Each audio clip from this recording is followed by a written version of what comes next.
नमस्कार दोस्तों। तो आज हम शुरू करते हैं कक्षा 8 का चैप्टर नंबर 2, जो कि वसंत किताब से लिया गया है। इस चैप्टर का नाम है बस की यात्रा। जो इसके लेखक हैं उनका नाम है हरिशंकर परसाई। ये एक बहुत ही इंटरेस्टिंग चैप्टर है। इसे कह सकते हैं कि वे एक लेखक हैं हरिशंकर परसाई जी। वे इस लेख के द्वारा अपने व्यक्तिगत अनुभव का बखान करते हैं, जो कि है बस की यात्रा।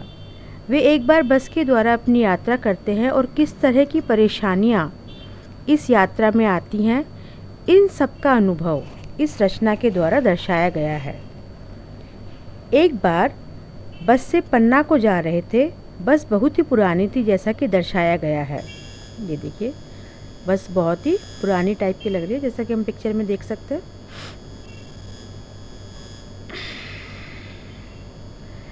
तो इस सफ़र में उन्होंने क्या क्या अनुभव किया, क्या क्या उनके साथ घटा, और उन्होंने परिवहन निगम की जो बसें होती हैं उनकी खस्ता हालत पर भी व्यंग किया है। और उन्होंने ये भी दर्शाया गया है कि किस तरह से वे अपनी बसों की देखभाल नहीं करते हैं। और एक हास्यास्पद पद कह सकते हैं हम इसको, एक बहुत ही हंसी मजाक भी आती है इसके अंदर। इस बस का मानवीयकरण भी किया गया है। इसको मानवीयकरण मतलब ये होता है निर्जीव वस्तुओं को एक सजीव के रूप में देख करके उसका चित्रांकन करना, इसको कहते हैं मानवीकरण।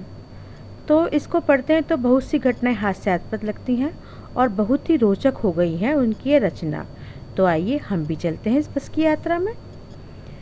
तो लेखक बताते हैं कि वे 5 मित्र थे जिन्होंने तय किया कि शाम 4 बजे बस की से चलेंगे। पन्ना से इसी कंपनी की बस सतना के लिए घंटे भर में मिलती है, जो जबलपुर की ट्रेन मिला देती है। सुबह घर पहुंच जाएंगे। तो इस तरह से लेखक अपने यात्रा के बारे में बताते हैं, उन्होंने कहाँ से जाना था, कहाँ को, सफ़र के बारे में। सुबह के उनके कुछ मित्रों को सुबह सुबह जा कर के ऑफिस ज्वाइन करना था, तो उन्होंने कहा कि हम रात को ही सफ़र करेंगे। हालांकि कुछ लोगों ने उनको मना किया कि शाम के समय इस बस से यात्रा करना ठीक नहीं है, क्योंकि उन्होंने उसको क्या संबोधन दिया, बस को ये डाकिन है।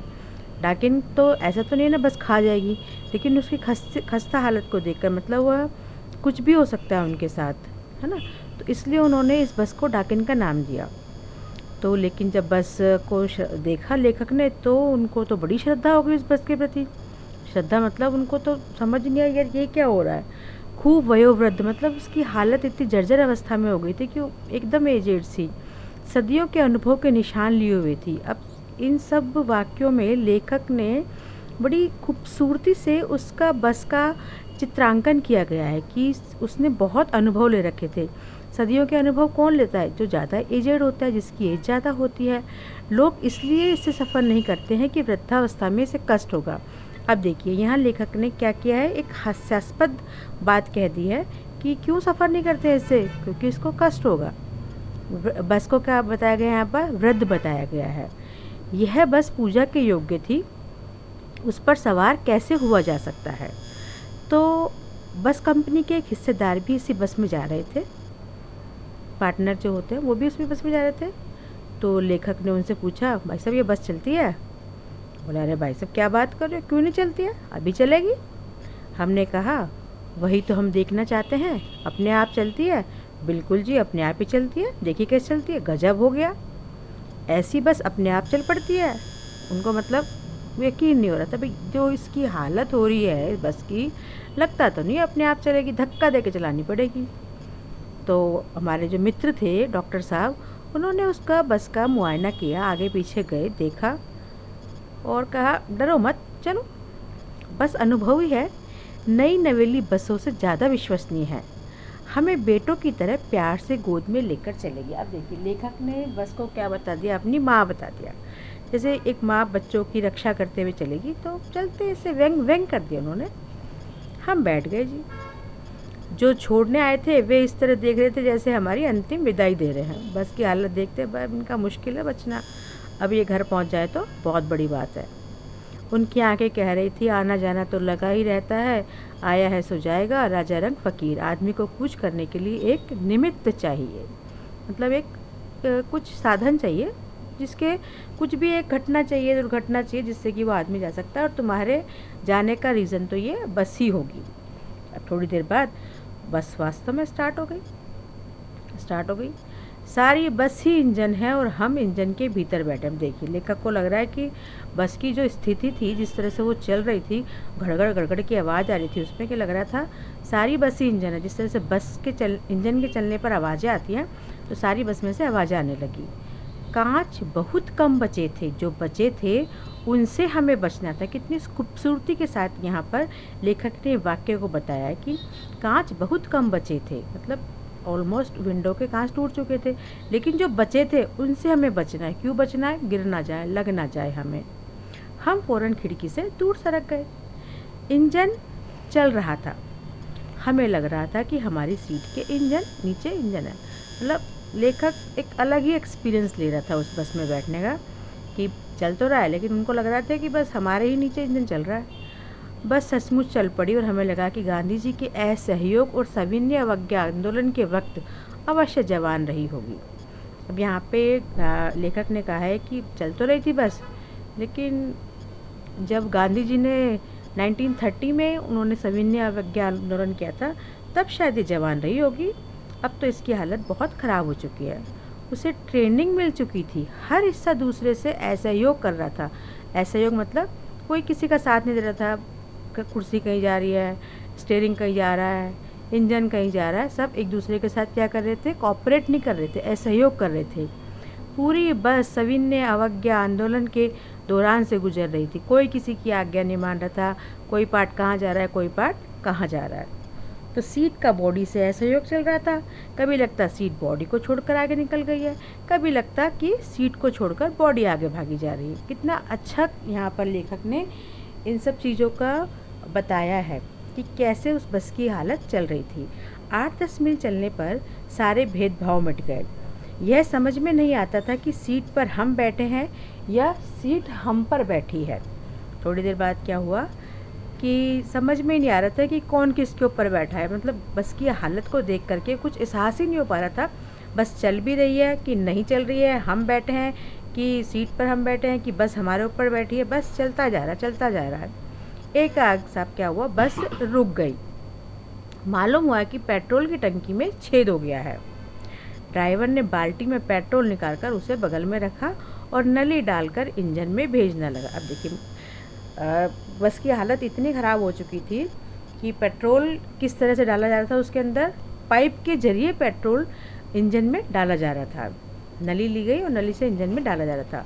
अब मैं उम्मीद कर रहा था कि थोड़ी देर बाद बस कंपनी के हिस्सेदार इंजन को निकालकर गोद में रख लेंगे। अब यहाँ पर लेखक ने क्या किया, एक व्यंग्य किया है कि अब तो ऐसा लग रहा था कि बस जो इनके हिस्सेदार थे, जो उनके साथ बैठे हुए थे, पार्टनर थे बस के, वो इनको इंजन को निकालेंगे और अपनी गोद में लेंगे और छोटे से छोटे बच्चे को दूध पिलाते हैं वैसे इसके मुंह में वो पेट्रोल का पाइप डालेंगे और बस चलती रहेगी।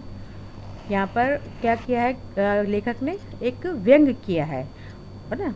बस की रफ्तार अब 15-20 मील हो गई। मुझे उसके किसी हिस्से पर भरोसा नहीं था। ब्रेक फेल हो सकता है, स्टीयरिंग टूट सकता है। प्रकृति के दृश्य बहुत लुभावने थे। अब जो है राइटर का, जो लेखक साहब का है, विश्वास बिल्कुल उठ गया था कि अब इस बस के साथ कभी भी कुछ भी हो सकता है। स्टीयरिंग भी फेल हो सकता है, बस टूट भी सकती है, ब्रेक फेल भी हो सकता है। तो अब उन्होंने क्या किया था, प्रकृति का अनुभव लेने लगे। वो बैठ गए थे, अब जो होगा देखा जाएगा, और कोई साधन नहीं उनके पास कहीं जाने के लिए। इस बस के अलावा रात में कोई बस चलती भी नहीं थी। तो उन्होंने क्या किया, चलो रिलैक्स होकर बैठते हैं। और प्रकृति के दृश्य बहुत लुभावने थे। दोनों तरफ हरे भरे पेड़ थे जिन पर पक्षी बैठे थे। मैं हर पेड़ को अपना दुश्मन समझ रहा था। अब हर पेड़ को दुश्मन क्यों समझ रहे थे लेखक? क्योंकि उनको लग रहा था कि ये जो बस है हमारी, पेड़ से टकराएगी और चकनाचूर हो जाएगी और हम तो गए। तो जो भी पेड़ आता, डर लगता कि इससे बस टकराएगी, वह निकल जाता, दूसरे पेड़ का इंतजार करने लगता। तो अब उनको पेड़ों से भी डर लगने लगा, क्योंकि बस पे तो विश्वास था ही नहीं, कभी भी कुछ भी हो सकता था। अब क्या होने लगा कि झील दिखती तो सोचता कि इसमें बस गोता लगा जाएगी। हर चीज़ से मतलब यहाँ दिखाया गया है कि एक लेखक को डर सा लगने लग गया था कि बस शायद कहीं पहुँचेगी कि नहीं पहुँचेगी, कि हम भी कहीं पहुँचेंगे कि नहीं पहुँचेंगे। एकाएक फिर बस रुकी। ड्राइवर ने तरह तरह की तरकीबें की पर वह चली नहीं। सविनय अवज्ञा आंदोलन शुरू हो गया। सविनय अवज्ञा मतलब कोई किसी की अवज्ञा मतलब कहना नहीं मानना। कंपनी के हिस्सेदार कर रहे थे, बस तो फर्स्ट क्लास है जी, ये तो बस इत्तेफाक की बात है। जो कंपनी का हिस्सेदार था, जो उनके साथ ही बैठा हुआ था, वो कहता है ऐसी कोई बात नहीं है, बस तो बहुत बढ़िया चल रही है, वो तो बस एक इत्तेफाक की बात है कि आज ऐसा हो गया, वरना ऐसा होता नहीं है। क्षीण चांदनी में वृक्षों की छाया के नीचे वह बस बड़ी दयनीय लग रही थी। लगता जैसे कोई वृद्धा थक कर बैठ गई हो। हमें ग्लानि हो रही थी कि बेचारी पर लदकर हम चले जा रहे हैं। रात का समय था, इसलिए लेखक ने क्या कल्पना करके, वो कल्पना नहीं मतलब उसको ऐसा लग रहा है कि क्षीण चांदनी, रात के समय चांदनी में वृक्षों की छाया के नीचे वह बड़ी दयनीय लग रही थी। ऐसा लग रहा था कोई वृद्धा जो है वो थक के बैठ गई है और उनको ग्लानि हो रही थी, मतलब उनको पश्चाताप हो गया था कि क्यों हम बेचारी बस के ऊपर चढ़ के जा रहे हैं, उसको परेशान कर रहे हैं। अगर इसका प्राणांत हो गया तो इस बियाबान में इसकी अंत्येष्टि करनी पड़ेगी। प्राणांत मतलब प्राणों का अंत, मतलब अगर बस खराब हो जाती है। बियाबान का मतलब होता है सुनसान जगह। अंत्येष्टि का मतलब होता है इसका अंतिम संस्कार हमें यहीं पर करना पड़ेगा। अगर बस खराब हो जाती है तो हमें इसका अंतिम संस्कार यहीं पर करना पड़ेगा। तो अब क्या हुआ साहब, हिस्सेदार साहब ने इंजन खोला और कुछ सुधारा, बस आगे चली। उसकी चाल और कम हो गई, पहले 10-20 पे चल रही थी और धीरे धीरे चलने लगी। धीरे धीरे वृद्धा की आंखों की ज्योति जाने लगी मतलब उसकी लाइटें कम हो गई होंगी। चांदनी में रास्ता टटोलकर वह रेंग रही थी। अब बस की हालत क्या हो गई थी, एकदम धीरे धीरे जा रही थी। आगे या पीछे से कोई गाड़ी आती दिखती तो वह एकदम किनारे खड़ी हो जाती, कहती निकल जाओ बेटी, अपनी तो यह उम्र ही नहीं रही। अब लेखक को क्या लग रहा है कि बस बूढ़ी औरत है, जा रही है, कोई आ रहा है तो साइड में हो जा रही है कि भाई निकलो भाई, अपन तो बूढ़े हो गए, साइड में बैठे हुए हैं। एक पुलिया के ऊपर पहुँचे ही थे कि एक टायर अब क्या हुआ, फिस हो गया, ख़त्म एक टायर। वह बहुत ज़ोर से हिलकर थम गई। जब टायर फिसेगा तो वो तो हिलेगी ना। अगर स्पीड में होती तो उछलकर नाले में गिर जाती। मैंने उस कंपनी के हिस्सेदार की तरफ पहली बार श्रद्धा भाव से देखा। श्रद्धा भाव से क्यों देखा लेखक ने, क्योंकि उस कंपनी के जो हिस्सेदार थे उनको पता था कि इसकी हालत क्या है टायर की, फिर भी उन्होंने अपनी जान जोखिम डाली और उस बस में चढ़े। तो इसलिए उनको उनके ऊपर श्रद्धा हो गई कि वाह, अपने बलिदान देने के लिए बस में सवारी कर रहे हैं वो। उत्सर्ग की ऐसी भावना दुर्लभ है। सोचा इस आदमी के साहस और बलिदान भावना का सही उपयोग नहीं हो रहा है। वह इसे तो किसी क्रांतिकारी आंदोलन का नेता होना चाहिए। मतलब लेखक को ऐसा लग रहा है कि अपनी जान जोखिम डालने के लिए, अपना बलिदान देने के लिए ही बस में बैठा था, लेकिन इसकी तो जो वीरता है, जो इसकी बलिदान है, उसका इस्तेमाल सही नहीं हो रहा है। या लेखक जो है, हमारे परसाई जी हैं, वो व्यंग कर रहे हैं, है ना।